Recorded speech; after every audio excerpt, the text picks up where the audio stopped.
આજની ધર્મકથા. પ્રણામ. વાગડ સમુદાયનો ઉજ્જવળ ઇતિહાસ. આજની કોઈ પણ વ્યક્તિને, જીવંત વ્યક્તિને વાગડ સમુદાય નામનો શબ્દ સાંભળવામાં આવે અને એની નજર સામે જે એક વ્યક્તિનું ચિત્ર ઉપસે, એ વ્યક્તિ એટલે પૂજ્ય અધ્યાત્મયોગી કલાપૂર્ણ સુરેશ્વરજી મહારાજા. કેટલાક વ્યક્તિઓ અને કેટલાક નામો એ તત્વનો પર્યાયવાચી શબ્દ બની ગયા હોય, એટલી હદ સુધી એ પોતાની સેલ્ફને ઊંચી લઈ આવ્યા હોય કે તત્વનો જ પર્યાયવાચી શબ્દ બની ગયા હોય. એવી રીતે વાગડ સમુદાયનો જાણે પર્યાયવાચી શબ્દ એ કલાપૂર્ણ સુરી મહારાજ સાહેબ બની ગયા. નો ડાઉટ પૂજ્ય પદ્મવિજયજી મહારાજ સાહેબથી શરૂ થયેલી આ પરંપરા, જીત વિજયજી દાદા, કનકસુરી દાદા, દેવેન્દ્ર સુરીશ્વરજી મહારાજા, આ બધા લોકોના અપૂર્વ યોગદાન વિના વાગડ સમુદાય કલાપૂર્ણસુરી મહારાજ સાહેબ સુધી આવત એવી પણ શક્યતા ન હતી. એટલે આ બધાના પાયાની ઈંટ સમા યોગદાનને કોઈ પણ હિસાબે આપણે ઉપેક્ષા ભાવમાં ન જ લઈ જઈ શકીએ. પરંતુ તે કાળે તે વ્યક્તિઓ એ પોતાના જીવનની એવી ઊંચી કક્ષામાં આવી જતા હોય છે કે જાણે એ સર્વસ્વ હોય એવી અનુભૂતિ લોકોને થાય. અને એના મુખ્ય કારણમાં એ પણ હોઈ શકે કે એમનું વિરાટ વ્યક્તિત્વ જ એટલો વિશાળ વડલો હોય કે એની નીચે બધા યોગો સમાઈ જતા હોય. પૂજ્ય દેવેન્દ્ર સુરીશ્વરજી મહારાજા જ્યારે જીવંત હતા, આપણે એમના ચરિત્રની અંદર આ વસ્તુ જોઈ હતી કે સાહેબે એમની પદવી થયા પછીથી એમને નાયક પદે બિરાજમાન કર્યા.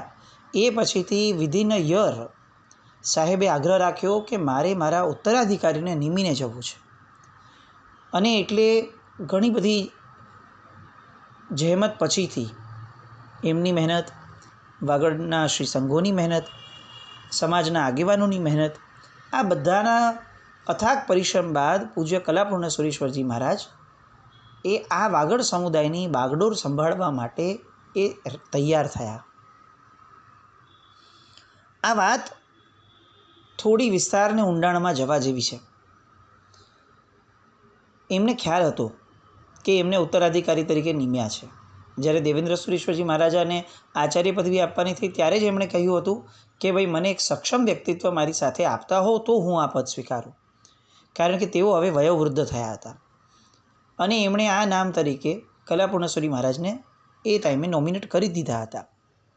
એટલે કલાપૂર્ણ વિજયજી મહારાજ સાહેબ એ સમયે મુનિજી એ સમજતા પણ હતા કે મારે હવે આ પદ લેવું જ પડશે વહેલું મોડું. અને તેમ છતાં આ પદ માટેનો એમનો ભાવ ક્યારેય પણ તત્પરતાનો ન થયો. એના મૂળમાં ક્યાંક ને ક્યાંક એમનો બાળપણનો સ્વભાવ પણ કામમાં આવ્યો. ડાળ ઉપર જ્યારે ફ્રૂટને લટકતું જોઈએ અને એ ફ્રૂટ એકદમ મધુરું લાગે ત્યારે વિચક્ષણ વ્યક્તિ સૌથી પહેલાં એ વિચાર કરે કે આ ફ્રૂટને પાલન પોષણ કરનાર મૂળ જે છે એ મૂળને જો વધુ મજબૂત બનાવીએ તો કદાચ આવા ઘણા ફ્રૂટ્સ થઈ શકશે. દરેક વ્યક્તિના, દરેક મહાપુરુષના મૂળમાં એનું બાળપણ હોય છે. આપણે અક્ષય રાજભાઈના બાળપણની યાત્રા કરી રહ્યા છીએ. વિક્રમ સંવત 1980, ઈસવીસન 1924 સાહેબનો જન્મ થયો. 4 ગ્રહ ઉચ્ચના, એટલે ત્યારથી જ જાણે એક વ્યક્તિત્વ એની છાપ છોડવાનું આ જગત ઉપર શરૂ કરી દીધું હતું. એમના જન્મ પહેલાં 4 ભાઈ અને 2 બહેનો ગુજરી ગયેલા. 1927 વિક્રમ સંવત 1983 એટલે અક્ષયરાજભાઈ ફક્ત 3 વર્ષના હતા. એ સમયે એક ઘટના બની, બહુ અલગ ઘટના છે. અને એટલે આ વિશેષપણે લેવાનું મન થાય કે સાહેબના અસમજણના કાળમાં, જ્યારે એમની સમજણ કે એમની સંજ્ઞાઓ બાળપણના બહુ જ નાના પર્યાયના કારણે એટલી વિશેષ ખુલી ન હતી, એવા સમયે પણ સાહેબના જીવનમાં કેવી કેવી ઘટનાઓ ઘટી હતી. તેઓ આંગણામાં ખાટલા પર સૂતા હતા.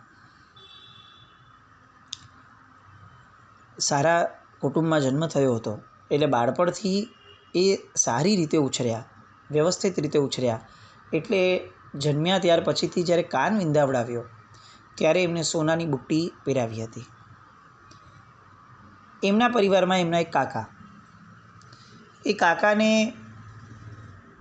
કુકર્મ, કુદૈવ્ય, કુભાગ્ય જે ગણો એના કારણે બધું જ વ્યવસ્થિત હોવા છતાં એમને જુગારની લત લાગી ગયેલી.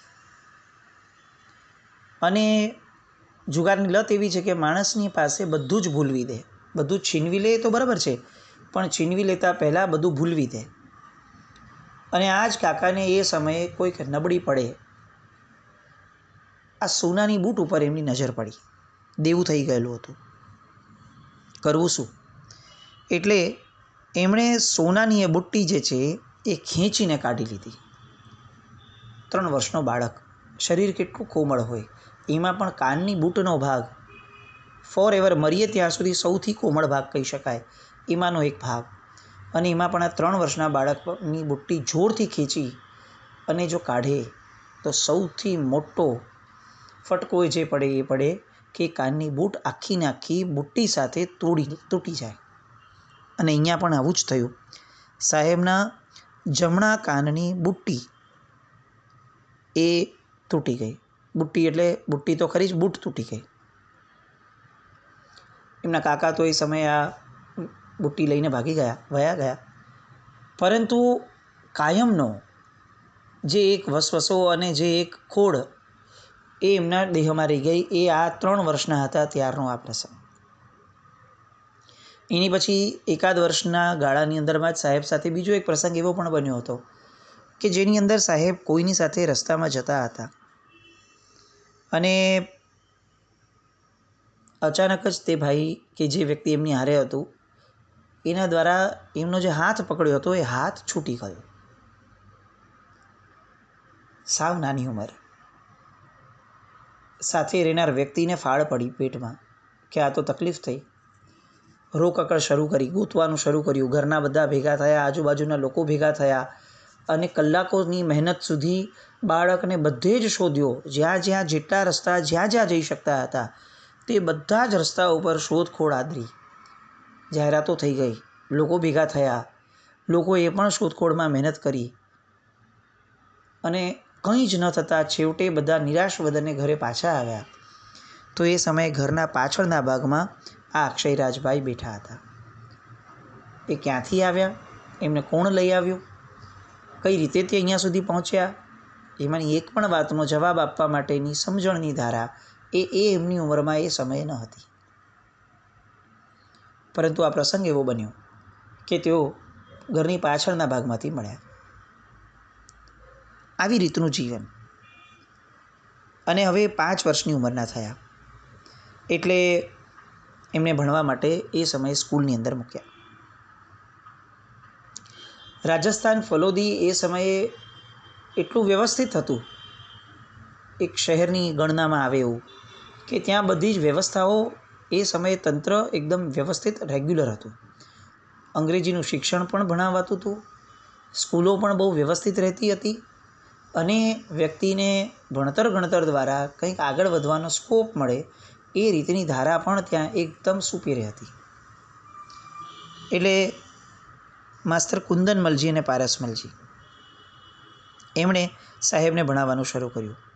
2જા ધોરણથી તો ઇંગ્લિશ સ્ટાર્ટ થઈ ગયું ભણવાનું અને 3જા ધોરણમાંથી સાહેબનું પરિણામ એ રીતે આવ્યું કે લોકોને એવું લાગ્યું, સ્કૂલને પણ એવું લાગ્યું, પરિવારને પણ એવું લાગ્યું અને એ સમયની એજ્યુકેશન સિસ્ટમમાં એ સવલત હતી કે એમ લાગ્યું કે આ બાળક તો બહુ જ વિશેષ બુદ્ધિવાળો છે. એટલે 3જામાંથી સીધા એમને 5થમાં લઈ આવ્યા. આ સાંભળીને આપણને તો બહુ આનંદ આવે કે આવું કંઈક આપણે ત્યાં પણ અત્યારે થઈ શકતું હોત તો કેટલો આનંદનો વિષય હોત. પરંતુ એ સમયની આ સિસ્ટમ હશે કે બહુ જ વિશેષ એકદમ પ્રાજ્ઞ લાગે, બુદ્ધિશાળી લાગે તો એને કદાચ આવી રીતે ધોરણો સ્કીપ કરાવાતા હશે. સાહેબ 3જામાંથી સીધા 5મામાં આવ્યા. એ પછીથી એમનું ભણતર પણ વ્યવસ્થિત રીતે ચાલતું હતું અને હવે એક ધારા પૂર્વ કર્મના જે પૂર્વભવોના સંસ્કારો લઈને આવ્યા હતા એ ધારા હવે એકદમ લાઇમલાઇટમાં આવવા લાગી. આજે પણ કોઈ કલાપર્ણેશ્વરી મહારાજ સાહેબનું નામ બોલે એટલે આપણને ક્યારેય કોઈ તપસ્વી તરીકેનો પર્યાય ખ્યાલમાં ન આવે, એક પ્રવચન પ્રભાવક તરીકેનો પર્યાય ખ્યાલમાં ન આવે, કોઈક સરસ મજાના વિધિ કરાવતા હોય એવો પર્યાય પણ ખ્યાલમાં ન આવે. આપણને સીધું ખ્યાલમાં આવે પહેલી જ વિચારણાએ તો એ હોય સાહેબનો ભક્તિ યોગ. અલબત્ત સાહેબમાં બીજા યોગ ન હતા અથવા નબળા હતા એવી કોઈ વાત છે જ નહીં, કારણ કે સાહેબે દરેક યોગને ખૂબ આપ્યું છે એમના જીવનકાળ દરમિયાન. પરંતુ જે આંખે ઉડીને વળગે એવો એમનો યોગ એટલે ભક્તિ યોગ. એ ભક્તિ યોગની શરૂઆત આ 5-6 વર્ષની ઉંમરથી શરૂ થઈ ગયેલી. જ્યારે સાહેબને જિનાલયમાં પૂજા ભણાવાતી હતી એ સમયે સતત ત્યાં હાજર રહેવું ગમતું હતું. એ જમાનાની અંદરમાં પૂજાઓ ભાઈઓ ભણાવતા. આપણે અત્યારે આંખ બંધ કરીને કલ્પના પણ કરીએ ને તો પણ આપણને આમ રોમાંચ ઊભા થઈ જાય. જોકે કેટલાક મંડળો આજે પણ છે સુરેન્દ્રનગર આદિના કે જે ભાઈઓ પૂજા ભણાવવા માટે આપણે આમંત્રણ આપીએ તો આપણે ત્યાં પધારે પણ છે, અને એ આપણને એ દ્રશ્ય જોવા માટે સૌભાગ્યશાળી બનાવે છે કે જ્યારે ભાઈઓ પૂજા ભણાવતા હોય ત્યારે એ માહોલ કેવો સર્જાય છે. બપોરે બહેનો દેરાસરની અંદરમાં મહિલા મંડળ આદિના ઉપક્રમે પૂજા ભણાવે અને કોઈ હાજર ન હોય, બહેનો સિવાય બહુ ઓછા લોકો હાજર હોય. એ દ્રશ્ય પણ સુંદર છે, પણ એ કેટલુંક નબળાઈને અધૂરાઈને લાવેલું છે. ભગવાનની પૂજા ભણાતી હોય તો ઠાઠથી ભણાવાય એ જ કેટલું ઉપયુક્ત લાગે. અને આ ભાઈઓ જ્યારે પૂજા ભણાવે ત્યારે આખું જિનાલય, આખો સંઘ એક સાથે ભેગો થઈ અને પૂજાને માણતો હોય. પૂજાના એક એક શબ્દોને, એની એક એક ઢાળોને એવા સરસ મજાના રાગમાં લેતા હોય કે એ રાગ ઉપર આપણને રાગ થઈ જાય. અને આ જ કરી પૂજાની ખાસિયત છે કે એના એક એક શબ્દો આપણા હૃદયની અંદરમાં એટલા મધુરાશથી ઉતરે કે એ શબ્દો દ્વારા અંદરમાં એક ચિત્ર ઉપસે, જે ચિત્ર પરમાત્માની ખરી અર્થની પૂજા ગણાય. આજની આપણી પૂજાઓમાં ક્યાંય કોઈ કલ્પના ચિત્ર ઉપસતું નથી આપણા મનમાં. એનું કારણ એ પૂજાઓ નથી, એનું કારણ એ પૂજા ભણાવવાની આપણી ઢબ કદાચ હોઈ શકે, એ પૂજાઓ ભણાવવાની ફ્રીક્વન્સી પણ હોઈ શકે, અને સૌથી મોટું કારણ અહોભાવ વિનાની પૂજા અથવા અહોભાવ વિનાની ક્રિયા કરવાની આપણી આદત પણ હોઈ શકે. પણ આ અક્ષયરાજભાઈ એ તો જન્મથી જાણે અહોભાવના ધણી થઈને આવ્યા હતા, અને જીન વચનો પ્રત્યે, આરાધનાઓ પ્રત્યે એમનો અહોભાવ હંમેશા ઉછળતો. 2 મિત્રો, એક મંગલચંદજી વૈદ એટલે લાભુજીભાઈના પુત્ર અને બીજા પાબુદાનજી સુથાર, આ બંને સાથે સાહેબની મૈત્રી બહુ સારી ફાલનામાં અને ફલોદીમાં. અને આ બંનેની મૈત્રીના કારણે સતત એ આગ્રહ રાખતા કે તમે પણ મારી સાથે આવો જિનાલયમાં. આમાંના એક ભાઈ અજૈન હોવા છતાં સતત તેઓ સાનિધ્યમાં રહ્યા, જિનાલયની પૂજા આદિમાં હાજર રહેતા, અન્ય વિશેષ અનુષ્ઠાનોમાં પણ હાજર રહેતા. આમાંના બાબુદાનજી સુથાર જે હતા એ મહારાષ્ટ્ર નાગપુરમાં રહ્યા. મોટા થઈને આગળ વધીને એન્જિનિયર બન્યા, અને એન્જિનિયર પછીથી એમને રાષ્ટ્રપતિ તરફથી એવોર્ડ પણ મળ્યો. અને મંગલચંદજી ભાઈ એ અંધેરી મુંબઈની અંદર સેટલ થયા. આ ત્રણેયની મૈત્રીના કારણે બાળપણ હવે વ્યવસ્થિત થવા લાગ્યું, અને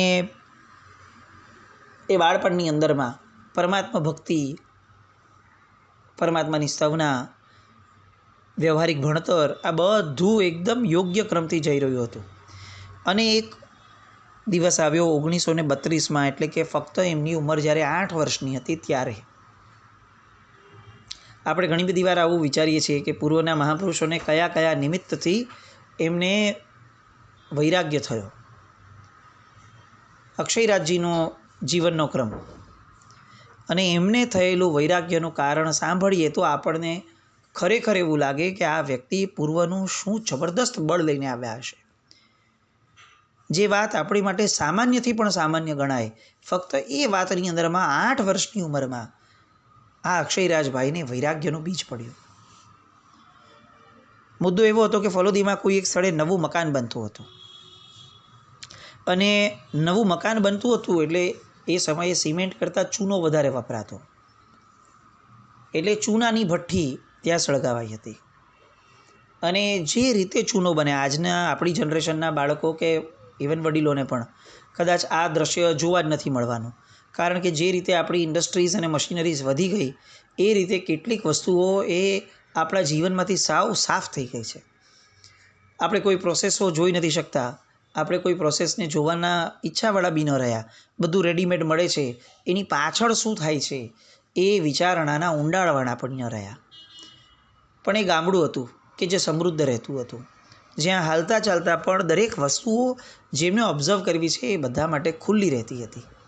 ચૂનાની ભઠ્ઠી સળગાવાઈ હતી અને ચૂનો જે રીતે બનતો હતો એની માટે જે રીતે ક્લિષ્ટ રીતે એ આરંભ સમારંભ થતા હતા. અનેક વસ્તુઓ ચૂનો જ્યારે બનાવાય ત્યારે વપરાય, અને એ સમયે તો ચૂનામાંનું કેલ્શિયમ જે હતું એ ચૂનાની ભઠ્ઠીમાં પ્રાપ્ત કરવા માટે કેટલીક નબળી વસ્તુઓ પણ વપરાતી. આ આખો આરંભ સમારંભ ત્યાં ઊભેલા અક્ષયરાજભાઈ ફક્ત જોઈ રહ્યા છે. આ એમનું મકાન નથી બની રહ્યું, એમને ત્યાં ઊભા રહેવા માટેનું કોઈ કારણ નથી, પરંતુ નાના નાના જીવની જે સંવેદના એમના હૃદયમાં પડી હતી એ સંવેદનાઓએ એમને હચમચાવી મૂક્યા અને એ સતત ત્યાં ઊભા રહ્યા. એમણે આખી પ્રોસેસ જોઈ. ભઠ્ઠી ત્યાં સળગતી હતી, પણ જાણે એ ભઠ્ઠીની ગરમી સાહેબ સુધી, ત્યાં અક્ષયરાજભાઈ સુધી પહોંચતી હતી ને એમની આંખમાંથી સતત દળ આંસુ પડવાના શરૂ થયા. એમને એવું લાગ્યું કે આ કઈ રીતે આ જીવો બિચારા કકડીને સળગીને મરી રહ્યા હશે. આટલો આરંભ સમારંભ એક ઘર બનાવવા માટે, એક ચૂનો બનાવવા માટે, કેવો સંસાર, કેટલી હિંસાના પાયા ઉપર ઊભેલો સંસાર. અને આ સંસારમાં આપણે મોટા થવાનું, આપણે મોટા થઈ અને આપણો અહંકાર પોષવાનો, કેટલા જીવોની કબર ઉપર, જીવોના મૃત્યુ ઉપર આપણે આપણા જીવનને વસાવવાનું. અને આ 8 વર્ષના બાળકની અંદર પૂર્વભાવમાં જે અનેક ભાવોથી સેવીને આવ્યા હશે એવું સંયમ હવે એકદમ પૂરજોશમાં એમના મનની અંદરમાં સ્ફોટ પામ્યો. સાહેબ એમના જીવનમાં, એમના પ્રવચનોમાં આ બોલતા આ પ્રસંગ કે મારા જીવનમાં સૌથી પહેલો વૈરાગ્યનો ભાવ જો કોઈ પ્રસંગથી થયો તો એ ચૂનાની ભઠ્ઠીને જે મેં સળગતી જોઈ એ ભાવથી થયો. કોઈનું એક મૃત્યુ થયું હોય અને એનું શબ લઈ જતા હોય એ જોઈને ગૌતમ બુદ્ધને વૈરાગ્ય થાય અને ઘર છોડીને નીકળી જાય. એ ઘટના આપણી માટે, સામાન્ય જનતા માટે કેટલી મોટી છે. પણ એક ફક્ત ચૂનાની ભઠ્ઠી સળગાવાય, કોઈ પંચેન્દ્રિય નહીં, એકેન્દ્રિય અને બેઇન્દ્રિય જેવી કક્ષાના જીવો, એ જે જીવો હણાતા હોય અને એ જોઈને જેનું હૃદય કકડી ઉઠે, સંવેદનાઓ સળગી ઉઠે અને એને વૈરાગ્ય થાય, એ મહાપુરુષ લોકો સુધી આપણે એ મહાપુરુષની આ કથાઓ ન પહોંચાડીએ તો આપણે કેટલા ગુનેગાર છીએ. કલાપૂર્ણેશ્વરી મહારાજ આટલા જબરદસ્ત આપણને મળ્યા. એના મૂળમાં કલાપૂર્ણેશ્વરી મહારાજનું બાળપણ, એમની નાનપણની ઘડતરની ધારા, એ જો ન સમજીએ તો એ ઘડતર આપણા સુધી ખરા અર્થમાં પહોંચ્યું ન કહેવાય. દિવસો જવા લાગ્યા. હવે મામા માણેકચંદજી એ ત્યાં આવ્યા હશે અને અક્ષયરાજભાઈને પોતાના ગામમાં હૈદરાબાદ લઈ ગયા, સાઉથમાં. પરંતુ વરસ રોકાયા હશે અને ત્યાં જ હૈદરાબાદની અંદર પ્લેગનો રોગચાળો ફાટી નીકળ્યો, એટલે એમના પિતાજીએ ફલોદીમાં ફરી પાછા એમને બોલાવી લીધા કે તમે અહીંયા પાછા આવી જાઓ. હવે એ સમયે નેમિચંદભાઈ બછાવત, એમના બા, જેમનું નામ મોડીબાઈ, એ મોડીબાઈનો સંયોગ એમને થયો હૈદરાબાદથી પાછા આવ્યા પછીથી. અને એ સંયોગના કારણે એવો રાસ, શિપાળ મીણાનો આદિ અલગ અલગ રાસ, અલગ અલગ મહાપુરુષોના ચરિત્ર આદિનું વાંચન કરતા જોરથી, જેનું શ્રવણ આ અક્ષયરાજભાઈને સતત થવા લાગ્યું. વાર્તાઓ કોને ન ગમે?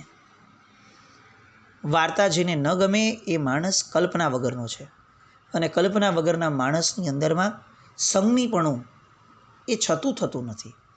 અને સંગમીપણું જેનું થતું એ માણસ પંચેન્દ્રિય બન્યા તું પણ શું, ન બન્યા તો પણ શું. પંચેન્દ્રિયપણાની સફળતા જ આ કલ્પના ચિત્રોમાં છે. અને આ કલ્પના ચિત્રોને વાર્તાઓ જે વેગ આપી શકે છે, વાર્તાઓ જે દિશા આપી શકે છે, એ બીજો કોઈ યોગ આપી નથી શકતો. શાલિભદ્ર, અહિમોત્તા, આ બધા મહાપુરુષોના ચરિત્રો એ સતત અક્ષયરાજભાઈના મનની અંદર એક ચિત્ર અંકિત કરતા થઈ ગયા. એક કલ્પના ચિત્ર ઊભું થયું, મારે આવા બનવું છે, મારે આવા બનવું છે, આવા આવા પ્રસંગમાં મારે આવું કરવાનું છે, હું મોટો થઈને આ કરીશ, હું મોટો થઈને આવો બનીશ. આ આખી ધારામાં અક્ષયરાજભાઈ હવે રીતસર અંદર ડૂબવા લાગ્યા. વિક્રમ સંવત 1993, 1937, 5 વર્ષ જેવો સમય, કદાચ 4 વર્ષ જેવો સમય રહ્યા ફલોદીમાં. અને ફરી પાછું બધું સેટલ થઈ જતાં મામાને એમ થયું કે હું મારા ભાણિયાને લઈ જાઉં. અને મામા ફરી તેમને હૈદરાબાદ લઈ ગયા. હવે 2.5 વર્ષ સુધી ત્યાં રહેવાનું થયું. એમના જીવનમાં 13મું વર્ષ હતું આ. 13મા વર્ષે ફરી પાછા તેઓ હૈદરાબાદ ગયા. 2.5 વર્ષ ત્યાં રહ્યા. મામા ખડતરગચ્છી હતા અને ખડતરગચ્છી હોવા છતાં પણ મામાને ક્યાંય પણ કોઈ પણ રીતે પોતાના ખડતરગચ્છનો કોઈ એવો આગ્રહ ન હતો કે એમણે આ ખડતરગચ્છની બધી ધારાઓ અક્ષયરાજભાઈ ઉપર ઠોકી બેસાડી હોય, કંઈ જ નહીં. અને આ મામાએ એમની સાથે એમને કેટલાક વાંચનના અને કેટલાક સત્સંગના એવા નિમિત્તો આપ્યા કે જે નિમિત્તોને પામ્યા પછીથી અક્ષયરાજભાઈ એટલા મજબૂત થયા કે એમણે જીવનની અંદરમાં એક નિર્ણય એવો લીધો કે જે નિર્ણયે આખા ફલોદીને આશ્ચર્યચકિત કરી દીધો. જ્યારે તેઓ હૈદરાબાદથી પાછા આવ્યા ત્યારે એ કયો નિર્ણય અને કઈ ધારામાં એમનું જીવન હવે વહેવાનું શરૂ થયું, એ બધી વાત આવતીકાલે જોઈએ. જીનાજ્ઞા વિરુદ્ધ કંઈ પણ બોલાયું હોય તો મિચ્છામિ દુક્કડમ જૈનમ જયતિ શાસનમ.